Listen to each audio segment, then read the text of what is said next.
everyone, Assalamu alaikum. Welcome to my YouTube channel Talent Academy. Today we are discussing about the atomic number and atomic mass. So start करते हैं video को. The atomic number is a number.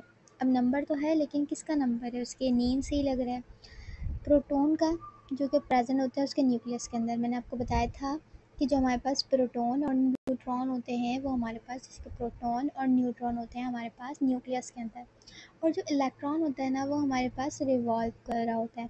ठीक है, तो अब यहाँ पर कहने का क्या मतलब है कि जो प्रोटॉन न्यूक्लियस के अंदर मौजूद होता है किसी भी एटम के अंदर, और वो एटम किस में होता है? एलिमेंट के अंदर. It represent by symbol Z. उसको हम किस सिंबल से शो करते हैं? Z से. यानी कि किसी भी एटम के अंदर जो उसका नंबर ऑफ प्रोटॉन होते हैं, नंबर ऑफ प्रोटॉन्स, ठीक है, नंबर ऑफ प्रोटॉन्स जो हमारे पास होते हैं वो हमारे पास क्या होता है? एटॉमिक नंबर कहलाया जाता है. ठीक है, all atoms of an element, किसी भी एलिमेंट के अंदर जितने भी हमारे पास एटम्स होते हैं उनका सेम एटॉमिक नंबर होता है.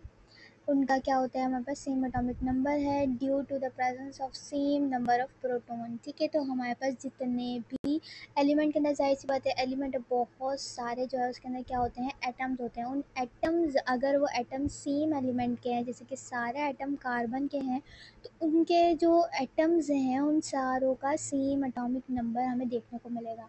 ठीक है, तो यहाँ पर ऑक्सीजन की हमें एग्जांपल दी हुई है कि ऑक्सीजन का जो हमारे पास एटॉमिक नंबर होता है वो हमारे पास होता है 8.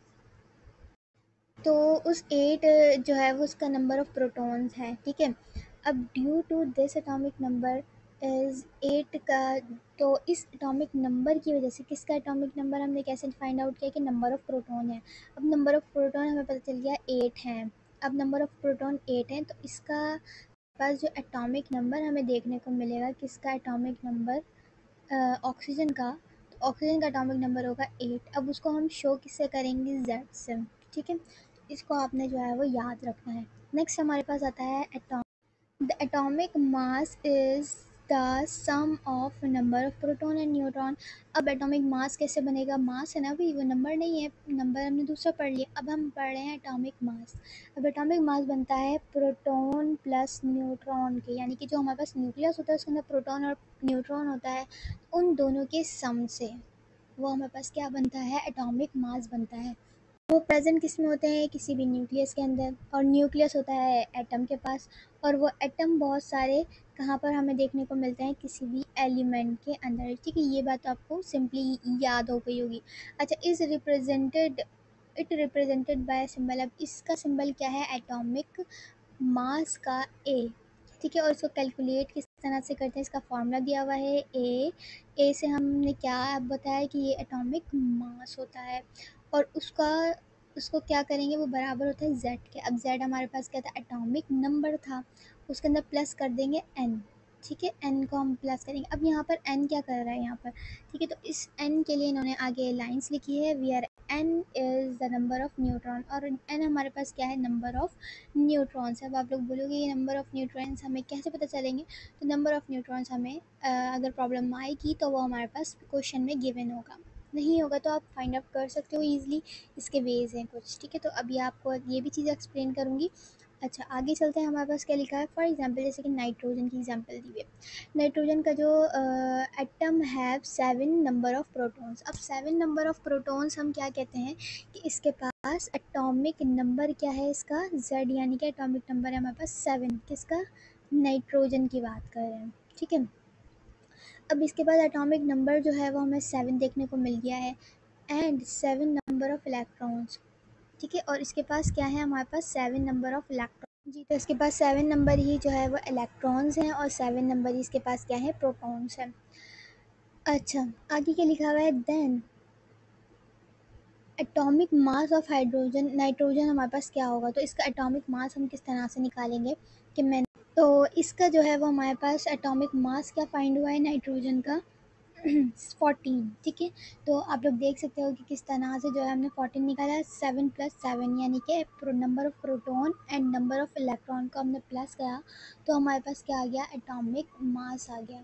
तो आई होप आपको जो है वो इजीली अंडरस्टैंड हो गया होगा कि किस तरह हम एटॉमिक मास निकालते हैं. हम सम कर देते हैं number of proton plus number of electrons को. ठीक है जी. जी, तो ये वाला फ़ॉर्मूला आप लोग कह रहे होगे कि यहाँ पर एटॉमिक नंबर और किसकी बात करिए, number of proton and neutron की।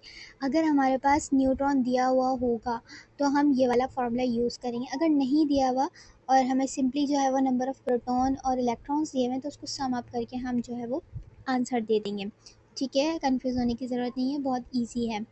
आगे हमारे पास क्या है, if any element have number of proton 11। अब कोई भी एलिमेंट है उसका एटॉम, इसके पास जो नंबर ऑफ़ प्रोटॉन है वो कितने हैं, 11 है, और उसके पास नंबर ऑफ़ न्यूट्रॉन, देखिए यहाँ पर न्यूट्रॉन दिया गया है तो हम यहाँ पर अपना फॉर्मूला यूज़ करेंगे। तो हमारे पास नंबर ऑफ़ न्यूट्रॉन है 12 और find out its atomic number and atomic mass. पहले हम एटॉमिक नंबर फाइंड आउट करेंगे फिर एटॉमिक मास। तो एटॉमिक नंबर हमारे पास क्या डेफिनेशन थी कि नंबर ऑफ़, ठीक है, number of protons, number of protons, तो नंबर ऑफ़ प्रोटॉन्स हमें कितने दिया हुआ है, 11। तो इसका जो एटॉमिक नंबर हमें देखने को मिलेगा, नंबर को जेड से शो करेंगे, वो हमारे पास हो गया 11। ठीक है, अब बारी है एटॉमिक मास फाइंड आउट करने की। एटॉमिक मास फाइंड आउट करने के लिए मैंने आप लोग को एक फार्मूला बताया है ना, जो आप लोग की बुक में मेंशन है, तो वो हम यूज़ करेंगे यहाँ पर, ये वाला formula A is equals to Z plus N. तो जेड हमारे पास किस तरह से निकालेंगे, ये देखिए यहाँ पर मैं आपको सॉल्यूशन करके दिखाती हूँ। वैसे तो यहाँ पर हुआ हुआ इसी को आप लोग देख लो कि जैसे हमारे पास z हमने निकाल लिया कि 11 है। अब ये वाला हमारे पास फॉर्मूला आ गया। ए हमें निकालना है, ए क्या इंडिकेट करता है, एटॉमिक मास को, यही हमें निकालना है। तो उसके लिए हमें क्या चाहिए होगा, z चाहिए होगा। अब z मैंने बताया 11 है। एन हमारे पास यानी कि नंबर ऑफ़ न्यूट्रॉन आप लोग क्वेश्चन में दिए हुए हैं। अब उसको रख के और बीच में उनकी क्या लगा हुआ है, प्लस की से साइन है, तो इनको प्लस कर देंगे तो हमारे पास एटॉमिक नंबर आ जाएगा। वेरी इजी एटॉमिक नंबर हमारे पास आ गया है 23। ठीक है, तो ये फार्मूला जब आपने यूज़ करना है जब न्यूट्रॉन के नंबर आपको गिवन हो। ठीक है, अदरवाइज आप लोग को अगर प्रोटॉन और इलेक्ट्रॉन्स दिए हुए हैं तो उनको सम अप करके आप अपना आंसर दे सकते हो। ठीक है, नेक्स्ट हमारे पास एग्जाम्पल जो है वो क्या कह रही है, how many number of protons. अब यहाँ पर हमें प्रोटॉन्स निकालने हैं और न्यूट्रॉन्स के भी निकालने हैं। Are there in an atom having, अब जैसे इन्होंने सवाल को लट दिया है, अब हमें इन लोगों ने क्या चीज़ दे दी है, एटॉमिक नंबर और एटॉमिक मास दे दिए हैं। एटॉमिक नंबर और एटॉमिक मास तो हैंगे, लेकिन अब हमारे पास क्या नहीं है, प्रोटॉन्स और न्यूट्रॉन्स नंबर नहीं है। तो पहले आप लोग क्वेश्चन को अच्छे से अंडरस्टैंड करो कि जो एटॉमिक नंबर है वो उसको जेड से शो कर दें, और एटॉमिक नंबर किसको इंडिकेट करता है, नंबर ऑफ़ द प्रोटॉन्स को। तो नंबर ऑफ़ प्रोटॉन्स तो फाइंड आउट हो गए, कितना होगा वो 20 होगा। जो एटॉमिक नंबर होता है वही नंबर ऑफ़ एटम्स हमारे पास होते हैं। तो एटॉमिक नंबर को हमने शो करना है जेड से, और वो आ रहा है हमारे पास 20, तो वो यही हमारे पास नंबर ऑफ़ प्रोटॉन्स हैं। ठीक है, एक तो फाइंड आउट कर लिया। नेक्स्ट नेक्स्ट हमारे पास दिया हुआ है न्यूट्रॉन। तो इस न्यूट्रॉन को हमने फाइंड आउट करना है। तो न्यूट्रॉन को, अब मैंने आप लोग को ये फार्मूला जो दिखाया था यही वाला फार्मूला हमने यूज़ करना है।